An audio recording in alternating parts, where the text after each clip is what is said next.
The Silk Road once brought enough Chinese immigrants to India to start a bustling community. However, with every generation, that community has been shrinking. Malika Kapoor takes us along the new Silk Road to Kolkata for a look at what is and what used to be there. Even a wet, windy morning can't dampen this Sunday morning tradition, breakfast in Chinatown, Kolkata. People have come here for generations, but each year the crowds get thinner. Once home to tens of thousands of ethnic Chinese, Kolkata has only around 2,000 today. They came as immigrants to India in the late 18th century, most finding work in this bustling port city. Many left India after ethnic tensions following the country's war with China in 1962.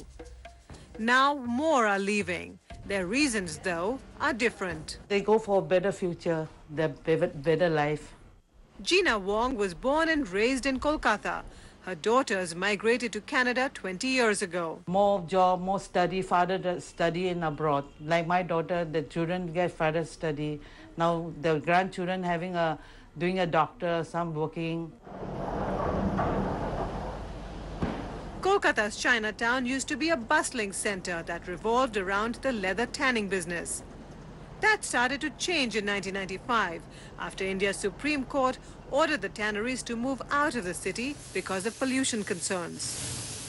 Following that directive, many Chinese families moved their leather tanneries out of Chinatown and here into the suburbs. Several of the smaller units that couldn't afford to move packed up and left India. Chenping Shah took his tannery out of the city. His father had started a business when the family first moved to India. Shah was just 13 when he first got here. He says the tannery's new location is good for the environment and better for business. Because the machinery you have here, the more space, more labor you have here, definitely in future, the margin of profit will be better than the tannery what I used to have in Chinatown. Some families that stayed on in Chinatown turned their homes and tanneries into restaurants. Over a traditional lunch, this group of senior citizens says since the community is shrinking, it's now up to the families to preserve Chinese culture and language. What about schools? What kind of schools do the children go to? We go to the English medium school. Usually for girls, we send to the convent school and boy into the boarding school.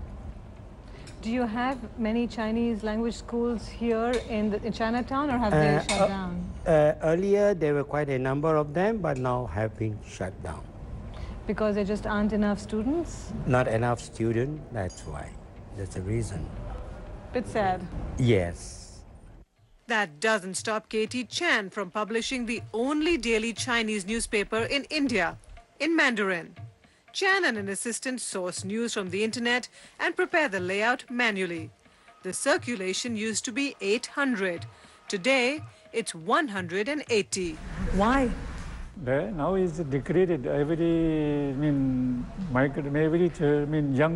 people going to migrate to other countries. Young people migrating away. And moreover, that is young people, they don't know Chinese. They don't know how to read Mandarin. Read Mandarin and then. Chan says as long as there are some readers, mostly people his age, he'll keep printing. But for how long? This scholar fears the day may soon come when Kolkata's Chinese community is wiped out.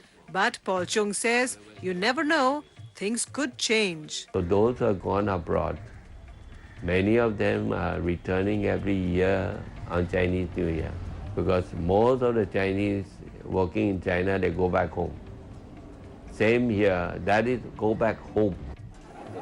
They come back, Chung explains, because Kolkata is home. And maybe they won't leave it again.